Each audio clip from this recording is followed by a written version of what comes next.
उन्होंने आपका total cholesterol, LDL, HDL, triglyceride, non HDL, ये 5 चीजें आप करते हैं। सब हमने पांचों कराई। हम बिल्कुल खाली पेट गए थे, पांचों करी, सब हमारी पांचों ठीक थी उस आदमी की। जी। फिर भी हार्ट अटैक हो गया। हाँ।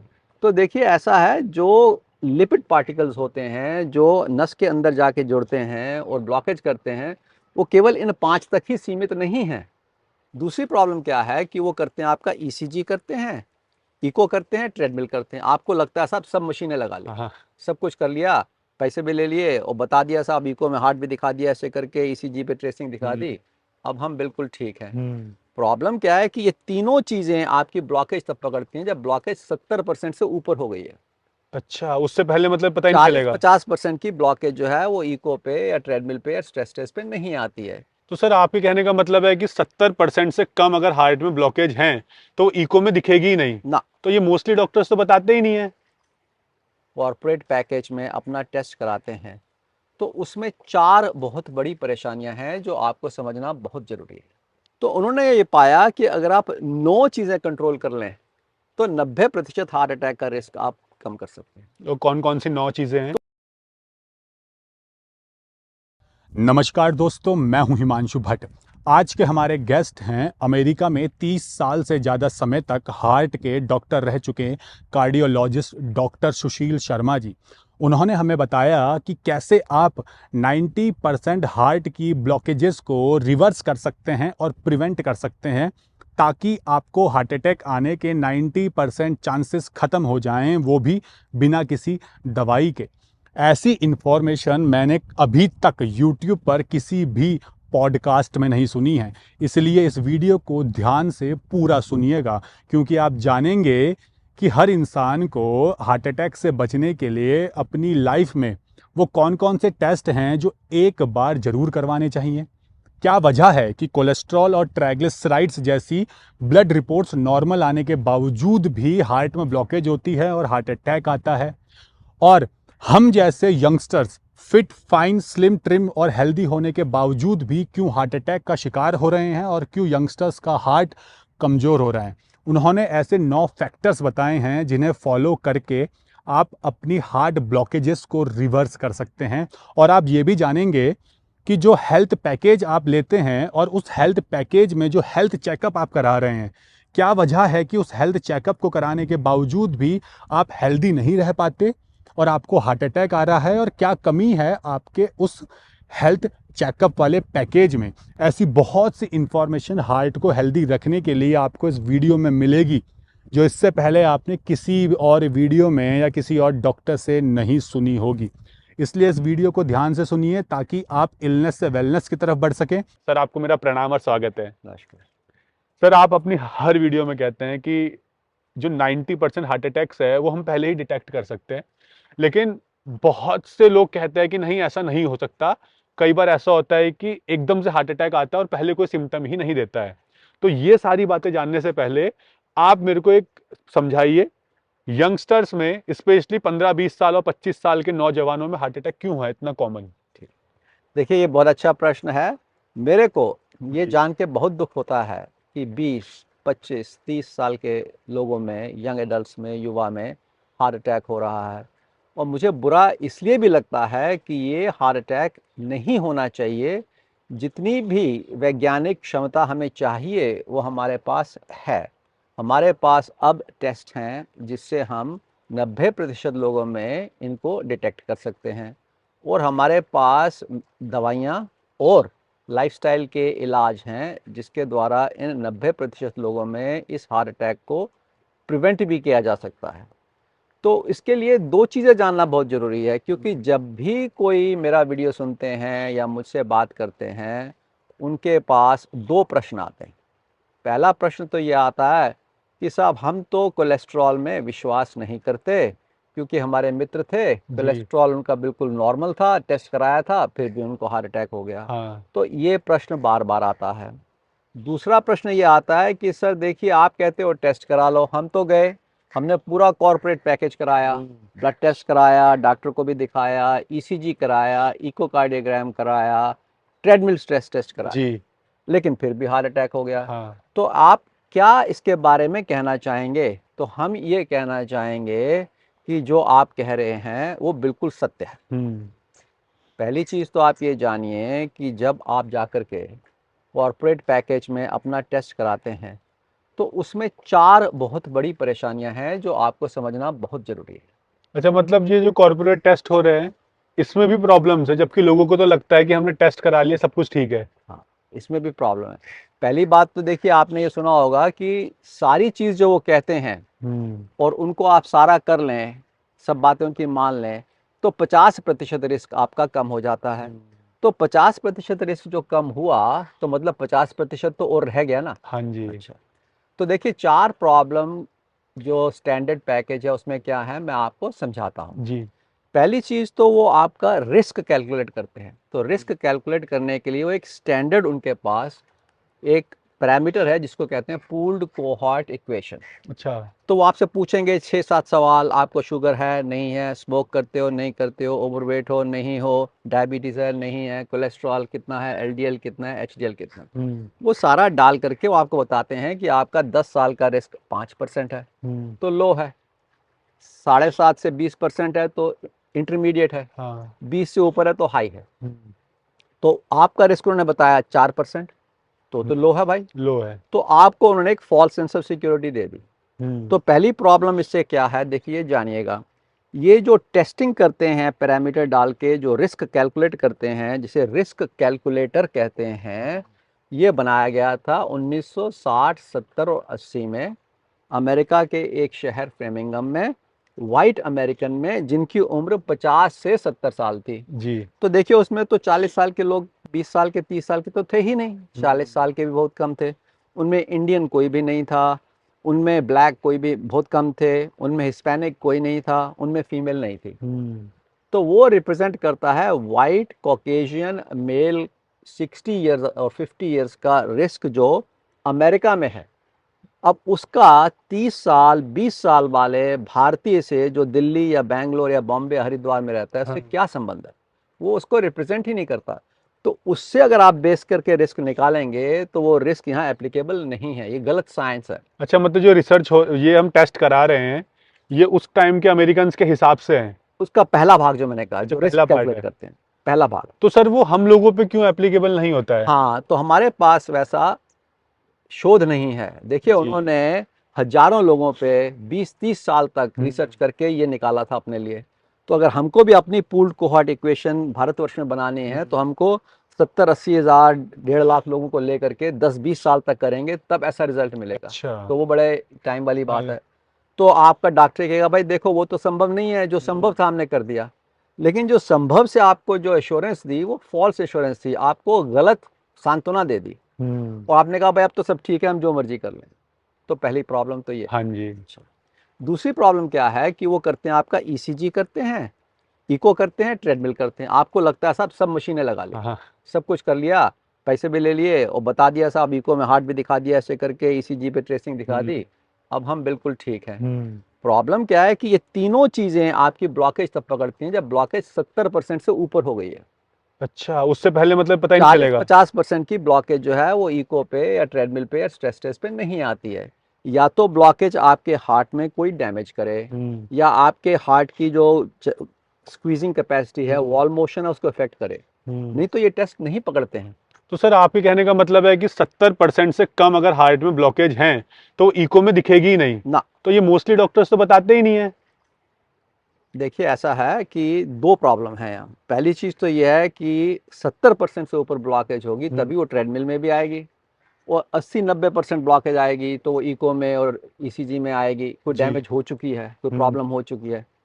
दूसरी चीज़ आपको ये समझनी है कि 20, 30 और 40 साल की उम्र के जो बच्चे होते हैं उनमें 70, 80 और 90% ब्लॉकेज नहीं होती हैं जो हार्ट अटैक करती हैं। अच्छा। मैं फिर देखिए रिपीट कर रहा हूँ, जो 20, 30 और 40 साल की उम्र के बच्चों में हार्ट अटैक होता है वो 20, 30 या 40% ब्लॉकेज में होता है, क्योंकि 20, 30 और 40 उम्र के बच्चे में अभी 70-80% ब्लॉकेजेस नहीं बनी होती हैं। अच्छा। वो 20, 30, 40% ही ब्लॉकेज होती हैं। अब वही ब्लॉकेज फटती है, उसमें ब्लड क्लॉट बनता है, तो फिर वो 90 और 100% हो जाती है एक ही दिन में। एक ही दिन में। एक ही दिन में। तो ये ब्लॉकेज ईसीजी पे नहीं आएगी, ट्रेडमिल पे नहीं आएगी, इको पे नहीं आएगी। तो दो प्रॉब्लम हो गई जी। तीसरी प्रॉब्लम डिस्कस करते हैं। उन्होंने आपका total cholesterol, LDL, HDL, triglyceride, non HDL, ये 5 चीजें आप करते हैं। सब हमने पांचों कराई, हम बिल्कुल खाली पेट गए थे, पांचों करी, सब हमारी पांचों ठीक थी उस आदमी की, जी। फिर भी हार्ट अटैक हो गया। हाँ। तो देखिए ऐसा है, जो लिपिड पार्टिकल्स होते हैं जो नस के अंदर जाके जुड़ते हैं और ब्लॉकेज करते हैं, वो केवल इन 5 तक ही सीमित नहीं है, और भी पार्टिकल्स हैं। तो और कौन कौन से हैं? और हैं एपोलाइपोप्रोटीन बी, लाइपोप्रोटीन लिटिल ए। देखिए आजकल अगर आप गूगल करें तो लाइपोप्रोटीन लिटिल ए, LPA पे बहुत ज़्यादा रिसर्च आ रही है। अभी 2024 की European society of cardiology, American college of cardiology, American heart association, सब ने ये रिकमेंडेशन दे दी है कि ज़िंदगी में एक बार आपको LPA जरूर टेस्ट करना चाहिए, हर इंसान को। तो अगर वो टेस्ट नहीं किया तो प्रॉब्लम है। देखिए LDL कोलेस्ट्रॉल जो है, आपने सुना होगा कि जाकर के आर्टरीज में चला जाता है, नसों में ब्लॉकेज करता है। आपको शायद ये मालूम नहीं होगा कि LP लिटिल ए LDL से 2.5 गुना ज़्यादा खतरनाक है। अच्छा। इसकी 2.5 गुना ज़्यादा चांस है अंदर जाकर के ब्लॉकेज बनाने का। और न सिर्फ ये ब्लॉकेज बनाता है, ये खून को चिपचिपा करता है, खून को क्लॉट करता है और इन्फ्लेमेशन करता है। तो ये 3 तरह से डैमेज करता है ये, और ये LDL से ज़्यादा खतरनाक है। और इसकी तो इतनी बात भी नहीं कर रहा है अभी कोई, और हम कोई मेजर नहीं करते। अच्छा, दूसरा क्या है, लाइपोफॉस्फोलाइपोप्रोटीन बी, मैंने बताया आपको। जी। तो ये जो है एपोलाइपोप्रोटीन बी, ये भी बहुत खतरनाक है। देखिए ये एपो बी एपो ए रेशो कहते हैं उसको जी। ये रेशो जो है इंडियंस में खासकर बहुत ज्यादा खतरनाक पाई गई है, LDL से भी ज्यादा। इंडियंस में क्यों है ज्यादा? हर एक के लिपिड पार्टिकल्स का एक जेनेटिक डिस्ट्रीब्यूशन और वो होता है, सबके पास एक सी चीज नहीं होती है। जो LDL ट्रेडिशनल रिस्क फैक्टर्स आए थे, ये यूरोपियन और अमेरिकन स्टडीज से आए थे। जब हमने इंडियन में स्टडी करना शुरू किया तो शोध में हमने पाया कि एपो बी एपो ए रेशो और लाइपोप्रोटीन लिटिल ए, ये दोनों जो हैं हम लोगों में ज्यादा खतरनाक हैं, खासकर यंग लोगों में। अच्छा। तो अगर आपका टोटल कोलेस्ट्रॉल नॉर्मल है, LDL नॉर्मल है, ये आपने चेक नहीं किए, तो फिर आपको फॉल्स सेंस ऑफ सिक्योरिटी हो गई। आपने सोचा भाई साहब हम बिल्कुल ठीक थे, हमारा कोलेस्ट्रॉल ठीक था। आप सही कह रहे हैं, कोलेस्ट्रॉल ठीक था आपका, लेकिन दूसरा कोलेस्ट्रॉल आपने नहीं नापा। हाँ, जो लाइपोप्रोटीन है। हाँ, एपोलाइपोप्रोटीन बी और लाइपोप्रोटीन लिटिल ए। तो ये जो है दूसरी प्रॉब्लम है। अब देखिए मैं हिमांशु से कहूंगा कि मेरी एक स्लाइड है वो डालें, उसमें मैंने 8 टेस्ट लिखे हैं। आप ऐसा करिएगा, अपना जो आपने जो भी कॉर्पोरेट का पैकेज कराया है उसे निकाल लीजिए, और फिर देखिए 8 जो मैंने लिखे हैं इनमें से कितने वहाँ पे हैं। शायद 1 हो या 2 हो, पूरे 8 नहीं हैं। तो अगर वो 8 आप कर लें तो वही आपकी प्रिडिक्टिव वैल्यू जो 50% मैंने कही थी, वो 50 से 90% चली जाती है। तो ये तीसरी प्रॉब्लम थी। चौथी प्रॉब्लम क्या है कि 20, 30, 40 साल की परसेंट की ब्लॉकेज को इको, ट्रेडमिल, स्ट्रेस और ECG नहीं पकड़ता, हमने कहा। तो इनको क्या पकड़ता है? इनको पकड़ता है CT स्कैन पे देखा गया कॉर्नरी आर्टरी कैल्शियम स्कोर। ये एक टेस्ट है। अगर आपकी आर्टरी में कैल्शियम है, इसका मतलब वहाँ सूजन हो रही है, इन्फ्लेमेशन हो रही है, ब्लॉकेज हो रही है। तो उसको देख करके हम प्रिडिक्ट कर सकते हैं। अगर आपकी उम्र 20 या 30 साल की है तो आपकी जो नसें हैं, दिल की नसों में CT स्कैन करने से कोई कैल्शियम नहीं होना चाहिए। हाँ। अगर जरा सा भी कैल्शियम है तो ब्लॉकेज बनना शुरू हो गई है। अच्छा। तो उन्होंने पाया कि अगर 400 से ऊपर कैल्शियम है तो आपका रिस्क बहुत ज्यादा है, और 0 है तो रिस्क मिनिमल है, और बीच में इंटरमीडिएट है।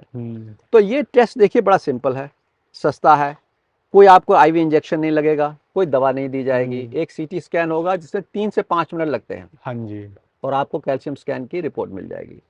तो अगर आप ये सारे टेस्ट जो मैंने आपको बताए वो करें, और ये कैल्शियम स्कैन जो मैंने आपको बताया करें, तो 90% चांस है कि आपकी जो ब्लॉकेज बन रही है आपको मिल जाएंगी। एज अपोज टू अगर आपने एक कॉर्पोरेट पैकेज किया और उसमें स्टैंडर्ड टेस्ट करे और ये सारे टेस्ट करके बता दिया, तो 40-50% तो उन्होंने सही बताया, लेकिन 40-50% मिस कर दिया। तो 50-50 का रेशियो रह गया है। कर दिया।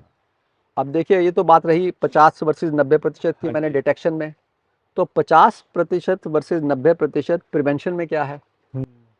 अब देखिए एक बहुत बड़ी स्टडी करी गई थी जिसे कहते हैं इंटर हार्ट स्टडी। हाँ जी। इसमें 50,000 से भी ऊपर लोग थे, 52 देशों से लोग थे, हिंदुस्तान से 8 से 10,000 लोग थे।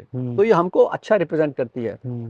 तो उन्होंने ये पाया कि अगर आप 9 चीज़ें कंट्रोल कर लें तो 90% हार्ट अटैक का रिस्क आप कम कर सकते हैं। तो कौन कौन सी 9 चीजें हैं? तो 9 चीज़ें उन्होंने क्या पाया कि एक तो खाने में फल, फल, दूसरा एक्सरसाइज, तीसरा स्मोक ना करना, सिगरेट ना पीना, चौथा स्ट्रेस को कम करना, पांचवा, छठा जो है ब्लड प्रेशर को कंट्रोल करना, सातवां जो है डायबिटीज को कंट्रोल करना, आठवां कोलेस्ट्रॉल को कंट्रोल करना और नौवां वजन को कंट्रोल करना।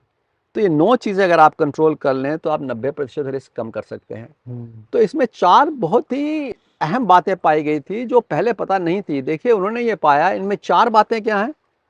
फल खाना, शराब ना पीना, स्ट्रेस को कम करना, देखिए ये चीज़ें पहले पता नहीं थी, और ट्रंकल ओबेसिटी, वेस्ट सर्कम्फ्रेंस को कम करना। मतलब जो पेट निकला रहता है आगे। हाँ, अभी देखिए आप जाएंगे, आपने वजन किया, डॉक्टर ने कहा भाई इसमें इनका बीएमआई कैलकुलेट करो, आपकी हाइट वेट की रेशो के हिसाब से उन्होंने बीएमआई बता दिया, आपका 24 बीएमआई है। हाँ जी। 25 से नीचे तो नॉर्मल होता है। हाँ। आप खुश हो गए भाई बीएमआई नॉर्मल है। लेकिन आपने ये नहीं देखा कि उसकी वेस्ट सर्कम्फ्रेंस कितनी है। अगर आप अपने एक इंची टेप लें और अपने हिप्स के सर्कम्फ्रेंस मेजर करें और अपनी वेस्ट की सर्कम्फ्रेंस मेजर करें नाभि में, तो अगर नाभि की सर्कम्फ्रेंस जो है वो हिप की सर्कम्फ्रेंस से ज़्यादा है, 0.9 से ज़्यादा, तो इसका मतलब आपको ट्रंकल ओबेसिटी है, मतलब आपके चर्बी जो है वो पेट में ज़्यादा है, हिप पे कम है। अच्छा। और ये एक इंडिपेंडेंट रिस्क फैक्टर पाया उन्होंने वेस्ट सर्कम्फ्रेंस का। इसको दूसरे तरीके से भी आप आसान तरीके से, अगर आपके पास इंची टेप नहीं है तो मैं बड़ा सिंपल साधारण टेस्ट बता देता हूँ। सुबह नहा धो करके अंडरवेयर पहन के शीशे के आगे खड़े हो जाइए साइडवेज। हाँ जी। अगर आपका पेट आपकी छाती से आगे है तो आपको ट्रंकल ओबेसिटी। मतलब अगर हम शीशे के सामने ऐसे खड़े हैं और ये पेट हमारा चेस्ट से आगे है, हाँ, तो यानी हमें ट्रंकल ओबेसिटी है। हाँ। तो सर ये ट्रंकल ओबेसिटी उन्होंने बताया था कि ओबेसिटी भी हार्ट अटैक का कारण हो सकती है, लेकिन कैसे और क्यों? हाँ, तो आपसे मेरी बात हुई थी कि ट्रंकल ओबेसिटी पे हम एक पूरा एक अलग से वीडियो बनाएंगे करेंगे। तो लेकिन आज मैं बताना चाह रहा था कि ये इम्पोर्टेंट है। हाँ जी। ठीक है, तो देखिए जब आपने कोलेस्ट्रॉल किया टेस्ट और वो नॉर्मल आ गया, लेकिन आपने जो एपोलाइपोप्रोटीन बी ए रेशो और आपने HSCRP जो इन्फ्लेमेटरी मार्कर्स हैं, और लाइपोप्रोटीन लिटिल ए, ये टेस्ट नहीं किए, तो आपने आधी स्टोरी मिस कर दी है। ठीक है, आप फॉल्स एश्योरेंस में चले गए, आपने उसका प्रिवेंशन ठीक नहीं किया, तो प्रॉब्लम आ गई। अच्छा, घबराइए नहीं, जैसे मैंने आपसे कहा ये स्लाइड लोड करी जाएगी, आप खुद देख लीजिएगा, आपने टेस्ट करा लीजिएगा। ये स्टैंडर्ड टेस्ट सारे भारतवर्ष में होते हैं और सारी लैब्स, जितनी बड़ी बड़ी लैब्स हैं, सब करते हैं। और कॉर्नरी आर्टरी कैल्शियम स्कोर भी अब हर बड़े शहर में होता है। ये दोनों आपको करा लेंगे तो आपको पता लग जाएगा कि प्रॉब्लम क्या है। सर आपने जो कहा था कॉर्नरी आर्टरी कैल्शियम स्कोर, हाँ, तो ये जो आपने डाइट बताई है जिसमें उन्होंने कहा था 9 फैक्टर्स है, अगर हम इसको अवॉइड करें या मिनिमाइज कर दें तो हार्ट अटैक के चांसेस खत्म हो जाते हैं एक तरीके से। 90% जो रिवर्सल आपने कहा है या डिटेक्ट करना, लेकिन केवल इसी तरीके से फॉलो किया जाए प्रॉपरली तो ये कैल्शियम स्कोर भी कम हो सकता है? अच्छा, हाँ, ये बड़ी अच्छी बात है आपने पूछी। नहीं, कैल्शियम स्कोर एक डायग्नोस्टिक टेस्ट तो है। हाँ जी। प्रोग्नोस्टिक टेस्ट नहीं है। तो इसका मैं हिंदी में मतलब बता दूं, मतलब ये जानने के लिए तो बड़ा अच्छा है कि आपके ब्लॉकेजेस बन रही हैं नहीं है, लेकिन ये जानने के लिए अच्छा नहीं है कि वो प्रोग्रेस कैसे कर रही हैं। उसके 2 कारण हैं। पहली बात तो ये टेस्ट आप 5 साल से कम में दोबारा नहीं कराना चाहिए। दूसरी चीज जो है, कैल्शियम इतनी तेजी से नहीं बढ़ता है। तीसरी थोड़ा ये कि ऐसा भी हो सकता है कि बाद में आप हील करने लगे, ठीक होने लगे, फिर भी कैल्शियम बढ़ रहा हो, तो उसकी प्रोग्नोस्टिक वैल्यू नहीं है, सिर्फ डायग्नोस्टिक वैल्यू, डायग्नोज करना चाहते हैं इससे। मतलब अगर वो बढ़ रहा है तो हम अंदाजा लगा सकते हैं कि कहीं प्रॉब्लम है, और डायग्नोज करके अगर हम प्रिवेंशन ले तो ये नहीं कह सकते कि ये बढ़ेगा या कम होगा। हाँ, उसको मार्कर नहीं करेंगे। अच्छा, तो बात कर ली डायग्नोसिस की हमने। हाँ जी। कि अगर सही टेस्ट किया जाए तो डायग्नोसिस होगी। केवल कोलेस्ट्रॉल कराना ठीक नहीं है। कॉर्नरी आर्टरी कैल्शियम स्कोर भी कराना चाहिए। केवल जो है, जो पूल्ड कोहॉर्ट इक्वेशन से आपने रिस्क निकाला है या आपने जो है स्टैंडर्ड लिपिड्स करा है, उससे पूरा रिस्क नहीं पता चलता। तो ये तो सबको समझ में आ गया। हाँ जी। आगे बढ़ते हैं अब कि हम ये कैसे कहते हैं कि 90% जो है उसको आप रिवर्स कर सकते हैं। क्योंकि सर इससे पहले जितने भी चीज़ें आ रही हैं, क्योंकि आजकल क्या हो गया ना, सोशल मीडिया के आने से हर कोई कुछ ना कुछ कह रहा है, और अगर आप कह रहे हैं कि ये टेस्ट कराए जाएं, आप भी एक कार्डियोलॉजिस्ट है, यूएसए में आप 40 साल रहे हैं, तो अब इंडिया के जो डॉक्टर्स हैं वो क्यों नहीं बताते लोगों को कि कोलेस्ट्रॉल ट्राइग्लिसराइड्स के अलावा लाइपोप्रोटीन भी अगर चेक कराएंगे तो हार्ट अटैक के चांसेस को हम 90% तक रिवर्सल या डिटेक्ट कर सकते हैं। हाँ, उसके मुख्य 3 कारण हैं। जी। पहला कारण तो अवेयरनेस। हम्म। देखिए, जब हम लोगों ने पढ़ा, जब हम कार्डियोलॉजिस्ट बने या आजकल बच्चे जो आ रहे हैं जो कार्डियोलॉजिस्ट बन रहे हैं, आज से 5 साल पहले 10 साल पहले हमारी किताबों में ये टेस्ट नहीं थे। ये अच्छा। नई नई शोध है। कोई भी चीज़ नई, जैसे मैंने आपके पिछले वीडियो में कहा था, पहली बार जब हम साइंटिफिकली कोई चीज़ मान लेते हैं, जान लेते हैं, और उसके प्रैक्टिस में आने में 13 साल लगते 13 हैं, साल लगते हैं। है ना। जी। ज्ञान को प्रैक्टिस में आने में 13 साल लगते हैं। जी। तो अभी देखिए, इस साल और पिछले साल 2023 और 2024 में जितनी भी इंटरनेशनल कार्डियक सोसाइटीज़ हैं, American college of cardiology, American heart association, European society of cardiology, और अब इंडियन हार्ट एसोसिएशन ने भी अभी 6 महीने पहले कहा कि लाइपोप्रोटीन ए को हर युवा को जीवन में एक बार जरूर टेस्ट करना चाहिए। 100% करना चाहिए। हम्म। बार बार नहीं करना चाहिए, वो आप बताएंगे। मैं एक लाइपोप्रोटीन लिटिल ए पे पूरा, जैसे आपसे कहा था, हाँ वीडियो जी, करूं अलग वीडियो बनाएंगे। तो पूरा बताएंगे, लेकिन एक बार जरूर करना चाहिए। अगर आपका लाइपोप्रोटीन ए मान लीजिए 100 से ऊपर है, लेकिन आपका टोटल कोलेस्ट्रॉल नॉर्मल है, एलडीएल नॉर्मल है, आपका अभी भी 2.5 गुना ज्यादा रिस्क है। अच्छा, क्योंकि लाइपोप्रोटीन ज्यादा डेंजरस है। ज्यादा डेंजरस है 3 कारण से। पहला तो एलडीएल की तरह वो भी अपने जाकर के एथ्रोजेनिक है कि कोलेस्ट्रॉल डिपॉजिट हाँ करता है। जी। दूसरा मैंने बताया वो चिपकता ज्यादा है, हम्म। क्लॉट ज्यादा होता है। तीसरा मैंने बताया वो सूजन ज्यादा करता है। सूजन ज्यादा करता तो है। 2.5 गुना ज्यादा हानिकारक है। तो मतलब जितना ध्यान हम ट्राइग्लिसराइड और कोलेस्ट्रॉल पे देते हैं, उससे ज्यादा ध्यान हमें लाइपोप्रोटीन पे उसमें देना भी चाहिए। भी देना चाहिए। तो उसकी डिटेल में बाद में बात हाँ करेंगे। जी। फिलहाल इतना पता होना चाहिए कि ये टेस्ट करना बहुत जरूरी है। हाँ जी। क्योंकि अब आपसे जितनी भी वैज्ञानिक तथ्य पढ़े, आप कहते हैं भाई सारे रिस्क फैक्टर को ऑप्टिमाइज कर दो। मान लीजिए आपने वेट कंट्रोल कर लिया, हाँ जी। डायबिटीज ठीक कर ली, ब्लड प्रेशर ठीक कर लिया, कोलेस्ट्रॉल ठीक कर लिया, खान पान सही कर लिया, एक्टिविटी सही कर ली, स्ट्रेस सही कर लिया, आपने अपना सिगरेट स्मोकिंग छोड़ दिया, आपने 8 अच्छे काम जो कहते हैं कर लिए। फिर भी आपका डॉक्टर कहेगा साहब आपका इससे 50% रिस्क जाता है, तो 50% तो फिर रह गया। हाँ। तो ये जो बात है कि 50% रिस्क फिर भी है, लेकिन हम ये कह रहे हैं कि 90% रिस्क चला जा रहा है। हाँ, तो फिर वो तो ये जानना जरूरी है। देखिए, ऐसा है, कोलेस्ट्रॉल आपका 190 है जी। आप ठीक हैं, लेकिन आपने कैल्शियम स्कोर कराया और कैल्शियम स्कोर में डिपॉजिट आया। इसका मतलब आपका कोलेस्ट्रॉल चाहे 190 है, लेकिन वो आपकी नसों में जमना शुरू हो गया है, ब्लॉकेज बननी शुरू हो गई है। तो अब 190 कोलेस्ट्रॉल आपके लिए ठीक नहीं है, अब आपको 150 से नीचे लाना है। अच्छा। एलडीएल आपका 90 है, आपका डॉक्टर का साहब ठीक था, नॉर्मल था। मेरे पास हरिद्वार में जो भी मरीज आता है, मैं पूछता हूँ भाई कोलेस्ट्रॉल कराया था कि हाँ सब कराया था। मैंने कहा रिपोर्ट नहीं, रिपोर्ट तो नहीं लाया, सब नॉर्मल था। सब नॉर्मल था। तो सबकी नॉर्मल की अपनी अपनी डेफिनेशन है, लेकिन मैं आपको ये बता दूं सारे नॉर्मल जो हैं वो सब नॉर्मल से ऊपर है जितना होना चाहिए। अच्छा, ये भी पाया गया है वैज्ञानिक तथ्यों से कि अगर आप कोलेस्ट्रॉल को 70 के आसपास ले आओ तो और ब्लॉकेज बनना बंद हो जाती है एलडीएल को। लेकिन एलडीएल को 50 से नीचे ले जाओ तो ब्लॉकेज रिवर्स होना शुरू हो जाती है। तो हम कहते हैं कि अगर 150 से नीचे ब्लॉकेज नहीं बनती कोलेस्ट्रॉल में जी, और 50 एलडीएल से नीचे जो है ब्लॉकेज निकलना शुरू हो जाती है, तो यहाँ पे क्यों ना लाया जाए। बिल्कुल। तो हमारे जो आप एक प्लीज स्लाइड डालिएगा जिसमें हम ये बताते हैं कि आपको अगर ब्लॉकेज प्रिवेंट और रिवर्स करनी है तो आपके क्या क्या लेवल होने चाहिए, वो हिमांशु जी पूरी एक स्लाइड डालेंगे।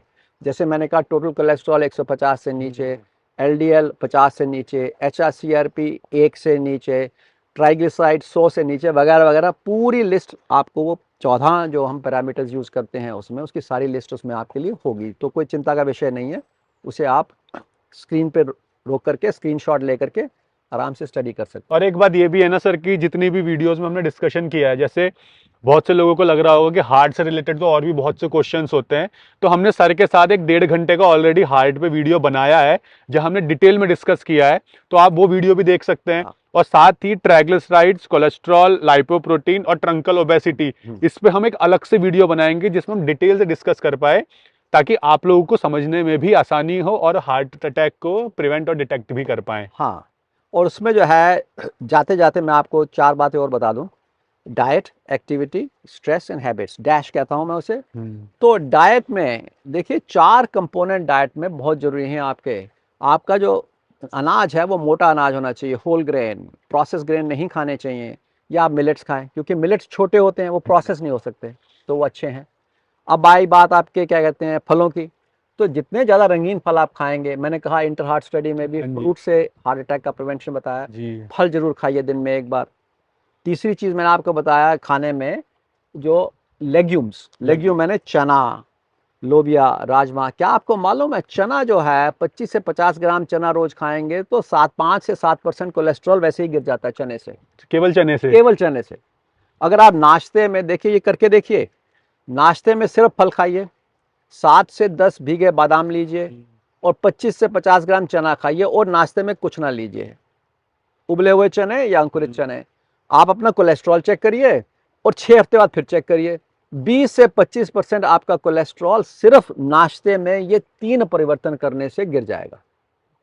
तो अच्छी बात है, मतलब तो नया पता चला। हाँ, और मेडिसिन जो है 30% गिराती है। हम्म। तो डाइट में मैंने बताया आपको होल ग्रेन, आपको जो है फल, लेग्यूम्स बताए, चना और राजमा और लोबिया, और हरी सब्जी, ग्रीन लीफी वेजिटेबल्स, ये 4, इन 4 को बढ़ाइए। 3 चीजें, नमक, तेल, चीनी कम करिए। हाँ। और 3 चीजें प्रोसेस फूड, एनिमल फूड और डेयरी प्रोडक्ट्स, पनीर वगैरह, ये चीजें कम करिए। तो ये बहुत अच्छी डाइट है जिससे आपके प्रिवेंशन आपका हो जाता है। और केवल सर इससे हार्ट अटैक का ही नहीं होता, इससे जितनी भी हमारी बीमारियां हैं सभी का प्रिवेंशन हम कर सकते हाँ, हैं। ये जितनी भी लाइफस्टाइल बीमारियां हैं, ये बीमारियां अनेक हैं, इलाज एक है। हाँ जी। इलाज लाइफस्टाइल ही है उसका। तो इससे आपकी डायबिटीज भी रिवर्स होती है, ब्लड प्रेशर भी रिवर्स होता है, कोलेस्ट्रॉल भी कोलेस्ट्रॉल भी रिवर्स रिवर्स होता है। तो देखिए ये बहुत जरूरी है जानना कि सही टेस्ट कराएं और 90% उसको डिटेक्ट करें, जी। और लाइफस्टाइल को चेंज करें, और इन फैक्टर्स को जो आप ट्रीट करें, ऑप्टिमाइज करें, उसका लेवल जो है, जो साइंस में बताया गया वो करें, तो 90% आप रिवर्स कर सकते हैं। जी। तो अगर आप मेरे को अब कहीं कोट करें, ठीक है, या किसी आके कहें कि डॉक्टर शर्मा कहते हैं कि 90% जो है हम डिटेक्ट कर सकते हैं और 90% प्रिवेंट कर सकते हैं, तो ये ध्यान रखिएगा कि जो जो मैंने कहा है उसको वैसे वैसे ही करना है। जी। ऐसा नहीं कि उसमें 2 चीजें छोड़ दी और फिर करा और बोला साहब आपने कहा था किया लेकिन हुआ नहीं, ये नहीं। मतलब जैसा कहा है वैसा ही करना है, ऐसा ही करना है। तो सर ये तो आपने बता दिया, क्योंकि जो आपने डैश कहा है इस वीडियो में सर ने डैश का डाइट ही बताया है, बाकी चीजें हमने ऑलरेडी वीडियो में डिस्कस करी हुई है, पहले आप वो वीडियो देख सकते हैं। लेकिन सर एक लास्ट क्वेश्चन करना चाहूंगा, जैसे मैंने स्टार्टिंग में कहा था कि आजकल 15-15 साल के बच्चों को भी हार्ट अटैक आ रहा है, तो हमने ये तो जान लिया कि जो 20, 30, 35, 40 साल वाले हैं उनमें 40% ब्लॉकेज भी हार्ट अटैक का कारण बन सकता है, क्योंकि हो सकता है कि ट्राइग्लिसराइड, कोलेस्ट्रॉल नॉर्मल हो, लेकिन लाइपोप्रोटीन की वजह से वो हार्ट अटैक आ सकता है। लेकिन ये 10-15 साल के बच्चों को हार्ट अटैक क्यों आ रहा है? हाँ, उसके 2 कारण हैं मुख्य। देखिए, जब 60, 70, 80 साल के प्राणी में हार्ट अटैक होता है तो 90, 95, 99% चांस जो होता है वही ब्लॉकेज ही होती है। लेकिन यंग एडल्ट्स में जब ये देखा गया रिसर्च करके, 20-30 साल या 15 साल के लोगों में हार्ट अटैक होता है, तो 80% में तो ब्लॉकेज है, 80%। लेकिन 20% उन्होंने और भी कारण पाए। तो 4 कारण हैं। पहला कारण उसे कहते हैं कंजेनिटल एनॉमली, कि उनकी जो नसें होती हैं, कॉर्नरी आर्टरी होती है, उसमें कहीं ना कहीं पैदाइशी कमजोरी होती है और वहां से वो फट जाती है, ब्लॉक हो जाती है। तो उसको कहते हैं coronary artery abnormalities, congenital coronary artery abnormalities. एक तो ये है। दूसरा जो उन्होंने पाया गया है वो ये है कि कभी कभी क्या होता है कि आपकी टांग में के ब्लड क्लॉट जमा या कहीं और जमा क्लॉट जमा, आपके दिल में छोटा सा छेद है जिसको पेटेंट फोरामेन वैली कहते हैं, और वहां से वो क्लॉट जो है राइट से लेफ्ट साइड आकर के आर्टरी में जाके डिपॉजिट हो गया। तो कुछ ये भी हो सकता है। अब ये बहुत ही रेयर चीज है, हाँ रेयर है बच्चों, यंग लोगों में ही ये होती है। ठीक है, तो एक तो मैंने आपको बताया है कि कॉर्नरी आर्टरी एब्नॉर्मेलिटी, दूसरा मैंने आपको कंजेनिटल, दूसरा मैंने आपको बताया ये हो गया क्या कहते हैं ब्लड क्लॉट चला गया। हाँ जी। तीसरा, कुछ बच्चों में होता है कि उनका खून गाढ़ा हो जाता है, जल्दी जम जाता है, तो वही खून आर्टरी के अंदर जम जाएगा तो हार्ट अटैक कर देता है। ठीक है, और चौथी चीज जो है वो पाई गई है, खासकर एक तो लेडीज में कॉर्नरी आर्टरी डायसेक्शन हो जाता है प्रेगनेंसी के साथ, कई बार कई प्रेग्नेंट वुमेन में जो हार्ट अटैक होता है। और क्या कहते हैं, कुछ लोगों में इंटॉक्सिकेंट्स, देखिए आजकल तरह तरह के नशीली चीजें आ गई हैं, जैसे कोकेन से सीधा सीधा हाँ। हार्ट अटैक होता है, तो कोकेन करने वालों में हार्ट अटैक होता है। देखिए कोकेन लिया आपने, हार्ट अटैक हुआ, आपने एंजियोग्राम कराया, हार्ट में तो जबरदस्त हार्ट अटैक आया, आर्टरी बिल्कुल क्लीन आई। क्यों?